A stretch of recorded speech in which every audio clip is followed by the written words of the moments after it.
today's video, we're going to go over some of the basic trig identities and expressions. Now what we're going to do is we're going to take some basic notes to start off and then work on some practice problems. The first thing we were going to look at is the square relationships. Now I've talked about this in a previous video, but we're going to go over it one more time.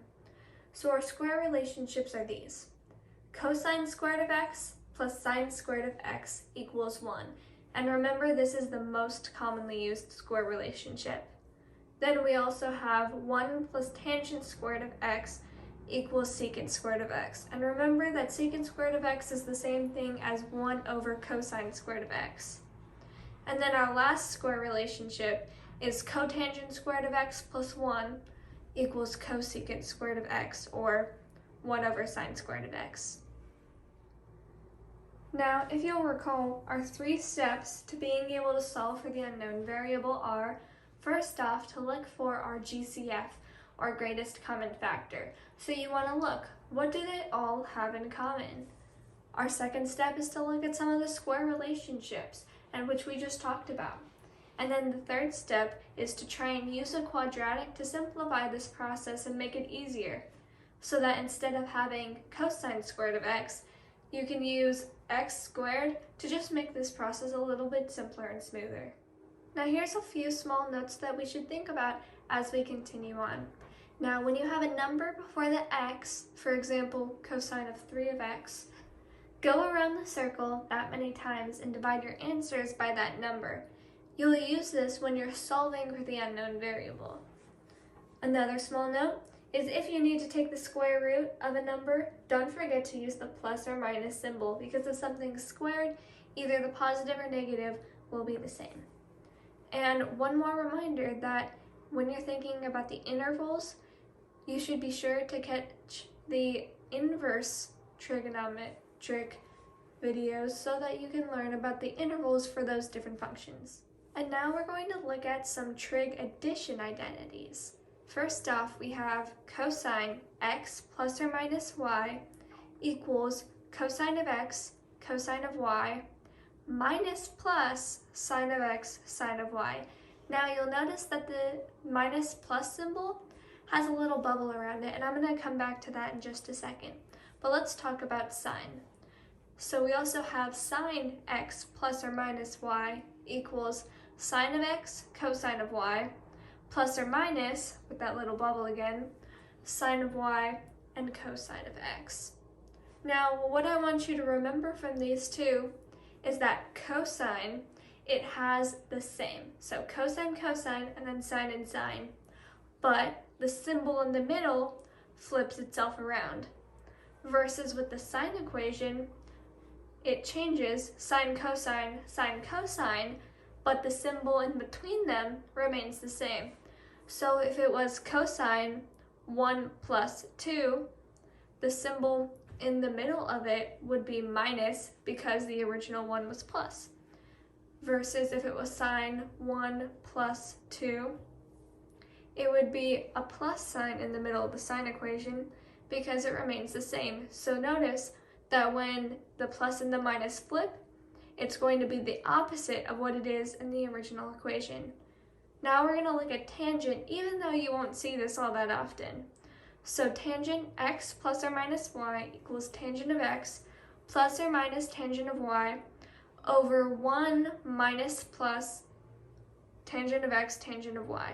Now you also want to pay close attention to those symbols there versus whether it's the same as in the original or it flips. Now let's move on to what I like to call our 2x identities. So we're going to look at the 2x identities for sine, cosine, and tangent. Now even though you won't use tangent very often, we're still going to cover it. So let's get started with sine.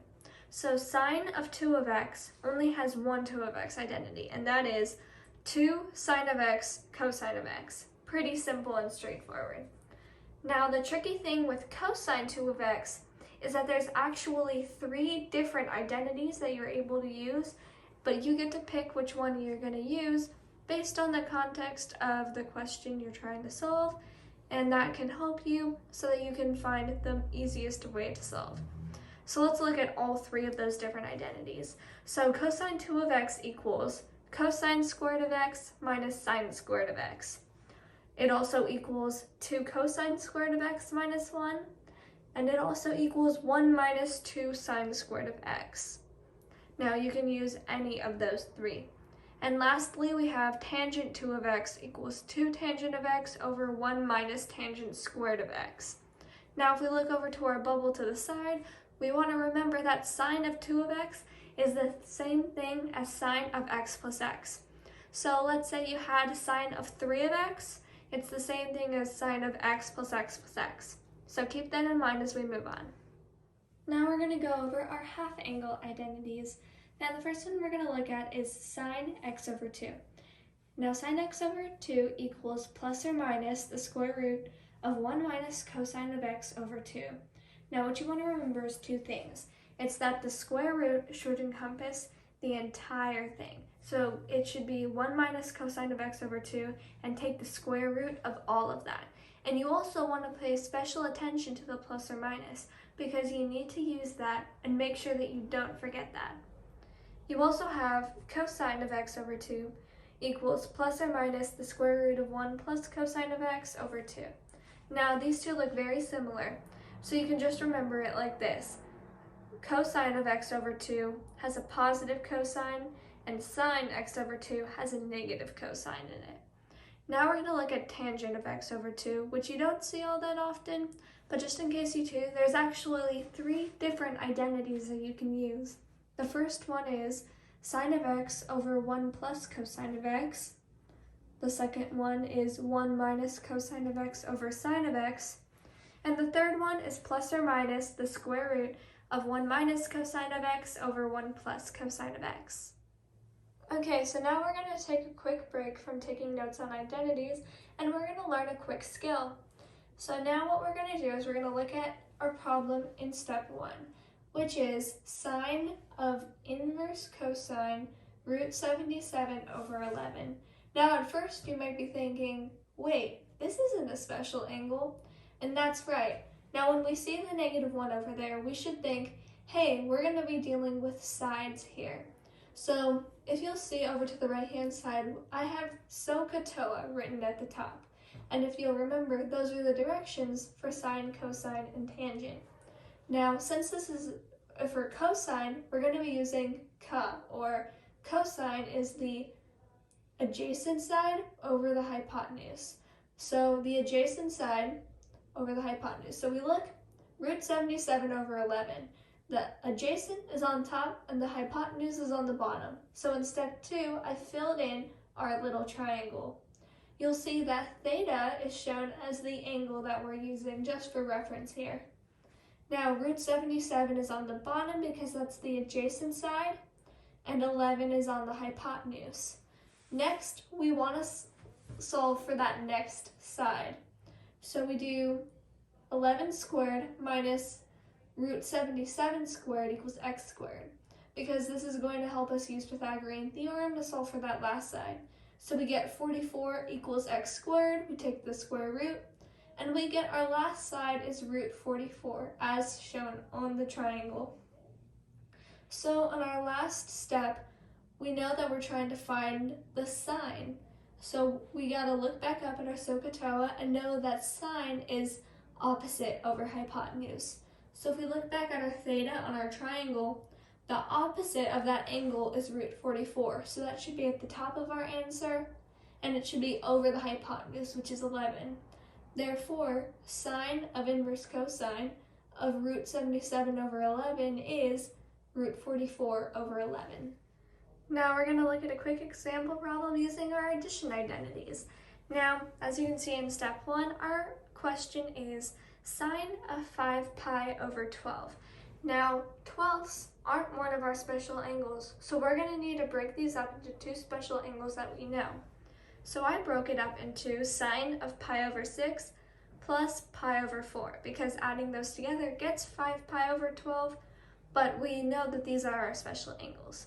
So now let's think back as to what our sine addition identity was. And so we input these new pieces into that formula. So we have in step 3, sine pi over 6 cosine pi over 4 plus, because remember it's the same symbol, sine pi over 4 cosine pi over 6. Now, we want to look back at our unit circle to be able to solve for each of these parts. Sine pi over 6 is 1/2, cosine pi over 4 is root 2 over 2. Sine of pi over 4 is also root 2 over 2, and cosine of pi over 6 is root 3 over 2.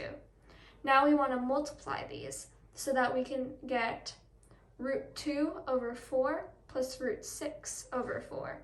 Because remember, we're just multiplying the top and the bottom. And if we combine our like terms, we get a final answer of root 2 plus root 6 all over 4.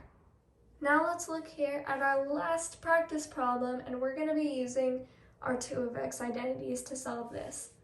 So here we have negative 2 tangent of x cosine squared of x equals negative sine 2 of x. Now we'll see that the left-hand side is a little bit more complicated, but we do have that 2 of x identity to deal with on the other side. So let's break down the left-hand side first. So we're going to take off that negative 2 and push it to the side. So we have negative 2 sine of x over cosine of x. So what we're doing here is we're breaking up tangent of x into what it really is, which is y over x, or sine of x over cosine of x. And that's all multiplied by cosine squared of x over 1. Now what we do in the light green there is what we're doing is we're canceling out one of the cosines. So we're canceling out the cosine of x on the bottom and canceling out the square on the top so that we've gotten rid of one entire cosine. So now in step 3, we simplify that down to negative 2 sine of x cosine of x equals negative sine 2 of x. So now we're going to deal with that 2 of x identity. And we also want to pay special attention because we do have that negative sign there, and we don't want to forget about that. So now, think back, what was our sine 2 of x identity? Well, it was 2 sine of x cosine of x, and that was its only identity. And remember, we're keeping that negative from step 3 into step 4, so that we can now see that negative 2 sine of x cosine of x equals negative 2 sine of x cosine of x, and therefore we have proven the identity.